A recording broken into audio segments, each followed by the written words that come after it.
대한예수교 장로회 통합총회가 포괄적 차별금지법 제정에 대한 강력한 반대 입장을 밝혔습니다.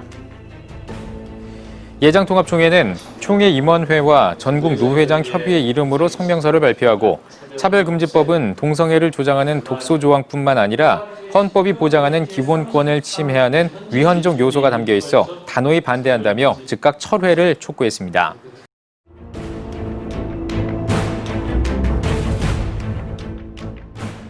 일반인들도요, 여러 사람이 보는 앞에서 동성애 해악을 경고하는 강의를 하잖아요.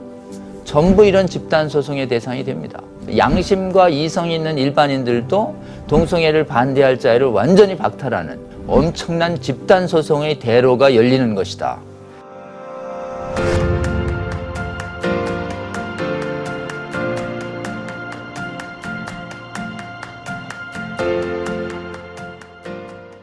차별금지에 대한 이 차별에 대한 제3조 조항이 있는데요. 개인 집단을 분리구별 제한 배제 거부하거나 불리하게 대우하는 행위 이렇게 되어 있습니다. 법조문에는 동성애자 개인이나 집단을 특정해서 비난해야 되는 것처럼 이렇게 되시지만 지금 국가인권의 보고서가 있습니다. 동성애를 비정상이라고 하는 상담, 이 정도의 완화된 표현도 차별로 예시되어 있습니다. 그리고 이성애가 정상이라는 상담, 동성애를 직접 언급 안 해도 정상을 언급해도 반사적으로 차별이라는 거예요. 남녀가 결합해서 결혼하는 것이 정상이다. 이 정도도 다 차별로 예시하고 있습니다. 사실 차별은 여기 개인과 집단을 구별 배제하는 것에 대해서 이들은 어떤 해석론을 적용하냐면 동성성행위라는 인간 행동을 비난하는 건 동성행위자라는 인간을 비난하는 거랑 이렇게 똑같다고 우깁니다. 죄를 비난하면 죄인을 정죄했다고 우기는 거예요. 성경의 대원리는 하나님이 죄는 미워하시지만 죄인은 사랑하시거든요. 성경의 대원리를 부인하는 법 해석론을 전개해서 그런 보고서를 채택하고 있는 겁니다. 그래서 실제는 어느 조항이 걸리냐면요, 네 영역이 있는데 예배당이 어느 영역에 해당되냐면 나의 재화, 용역, 시설의 공급, 이용에 해당됩니다. 이 시설, 이용. 그래서 이제 교회는 교회라는 시설, 그리고 예배자는 이용자죠. 그럼 이용자가요, 이 영역에서 동성애를 비난하면 동성애자 집단을 분리구별 제한 배제했다고 해석해버리는 거예요. 특히 혐오 표현이 없다고 안 된다는 주장이 있는데요. 혐오 표현 조항이 들어와 있습니다. 그러니까 분리구별 제한 배제가 이게 혐오로 포섭이 되는 거고요. 특별히 이번에는 3조 1항 4호에 이렇게 되어 있습니다. 각목의 영역에서 성별 이유로 적대 모욕적 환경을 조성하는 등 신체 정신적 고통을 준 행위도 차별로 봅니다. 그러니까 적대 모욕 환경, 이거는 동성애를 적대하고 성경에 의해서 사람이 아닙니다. 인간의 죄를 혐오한 것에 대해서 기본적으로 고통을 느끼면 차별로 보는 것이죠. 그래서 이 사호에도 해당될 수도 있고요. 또 영역이 없는 곳이 있어요. 특별한 영역 없이 개인 집단에 대해서 분리구별 제한 배제 거부를 표시하거나 조장하는 광고 행위, 이렇게 돼 있어요. 그러니까 이 표시 행위에 걸릴 수도 있고 또 광고에도 걸릴 수 있어요. 이 광고를 마치 유료화해서 상업적 광고만 얘기하시는데 비상업적으로 널리 알리는 것도 광고입니다. 그래서 예배 시간에 보면 광고 시간이 있잖아요. 예배의 광고나 설교나 널리 알린다는 측면에서는 똑같죠. 그래서 광고에 포섭될 가능성이 있습니다. 그래서 저희 최근에 당립한 복음법률가의 헌법학자, 실무법학자들과 그리고 실무 단연간의 변호사들은 결론을 내기를 반동성애 설교, 이 법 위반 맞다, 이 법 위반 해당 가능성 높다, 이 법 위반이 아니라고 얘기하는 건 지극히 위험한 해석이고 절대 지켜질 수 없는, 책임질 수 없는 주장이다라는 취지를 정확하게 인식해 주셨으면 좋겠습니다. 해외는 형사처벌 조항이 있어서 반동성애 설교자가 체포 구금 사례가 있어요. 그럼 우리나라는 이제 아직 감옥 안 간다는 거죠. 이게 제보자 불이익으로 쫙 좁혀놨으니까. 근데 여러분, 이 제보자 불이익도 좁은 게 아닙니다.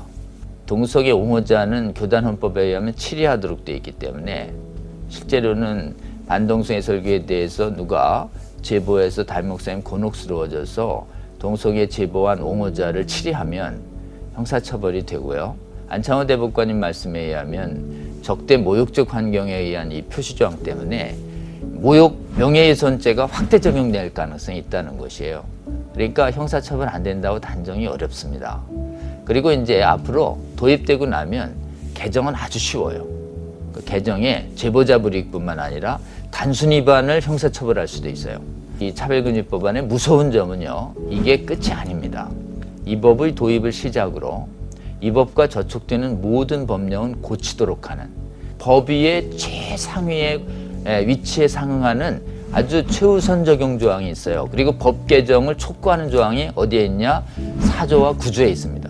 그러니까 단순법 위반자가 확대될 수도 있고요. 동성애 주례를 거부한 것도 여기에 서비스 거부에 해당돼서 발생할 수가 있고, 또 상담자 해고나 사내 대화자 징계 사례도 이 법 위반에 의하면 제보를 받은 사용자가 자신의 사용자로서의 책임을 면하기 위해서 동성애 비정상 아니야? 동성애에 대해서는 반대, 이런 대화를 나눈 직원도 고통을 받았다면 징계할 가능성이 많이 있습니다. 양육권 박탈 제도가 안 생긴다고 자꾸 얘기하는데요. 지금 제안으로는 양육권 박탈 직접 생기진 않습니다.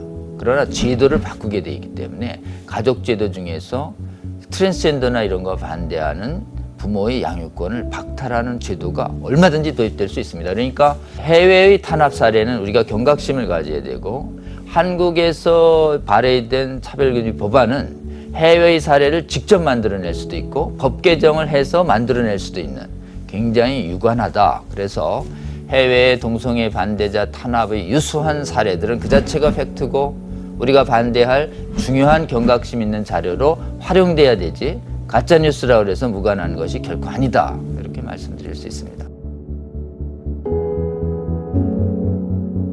많은 분들은 형사처벌을 주목하는데요. 그리고 형사처벌을 의식적으로 좁혀놨습니다. 그리고 형사처벌은 1년과 그 다음에 많아야 1,000만 원이에요. 그러니까 형사처벌은 의외로 가장 가볍습니다. 고통이. 더 무거운 거는요, 사실은 법 위반이 되면 무조건 책임이 지는 게 뭐냐면 손해배상 책임이 제일 큽니다. 손해배상 책임은 국가인권위가 결정하는 게 아니고 막바로 법원으로 가면 법원이 결정해요. 51조 이렇게 돼 있습니다. 이 법을 위반해서 손해를 가한 자는 손해를 배상해야 된다. 이때 손해는 재산 손해가 얘기하는 게 아니라 정신고통도 돼요. 그럼 정신고통을 손해배상하는 소송을 위자료 청구 소송이라고 합니다. 이 손해배상은 상한이 없어요. 그러니까 무제한입니다. 그래서 이 소송으로 저희가 제일 걱정하는 것이 이 동성애 지지자들과 동성애자들이 동성애 반대 설교를 반복한 목회자와 그 목회자가 소속한 대형 교회를 상대로 엄청난 집단적 다수 손해배상 소송이 제기될 가능성이 아주 높습니다. 나 정신적 고통받았어요. 이렇게 주장하면 무조건 인정하게 돼 있습니다.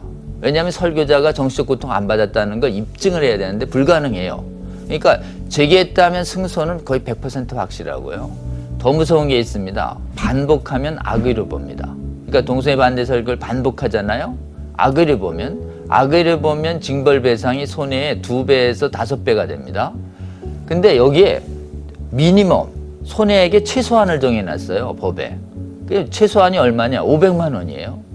자, 그러면 반복한 목회자를 상대로 여러분 1인당 500만 원 이상의 위자료를 받아들일 테니까 저한테 정신적 고통을 받았다는 점만 확인해 주시고 이름을 빌려주시면 제가 소송 제기에 있어서 위자료 받아드릴게요. 이러면 이거를 가지고 분명하게 집단소송을 제기할 텐데, 자, 100명 제기했습니다. 5억이에요. 1000명이요. 50억. 10,000명은요. 500억. 10만 명은요. 5천억입니다. 자, 이 소송 앞에서 재산적으로 이걸 커버할 수 있는 교회가 얼마나 되겠습니까? 동성애 옹호자들이 제기한 집단소송의 이 거액의 재산을 다 뺏기고 나면 한국 교회는 재정적으로 완전히 파산 상태가 되는 겁니다. 일반인들도요, 여러 사람이 보는 앞에서 동성애 해악을 경고하는 강의를 하잖아요. 전부 이런 집단소송의 대상이 됩니다. 양심과 이성이 있는 일반인들도 동성애를 반대할 자유를 완전히 박탈하는 이 민사소송이 제일 고통스럽다는 것이고, 시정명령 받으면 불이행하면 3,000만 원의 한도로 이행강제금도 계속 제한 없이 부과됩니다. 한국교회의 재산을 노력하기 위한 엄청난 집단 소송의 대로가 열리는 것이다. 이것을 정확하게 직시하고 이 법을 막는 데 한국교회가 대대적으로 좀 각성해 주시기를 호소드리고 싶습니다.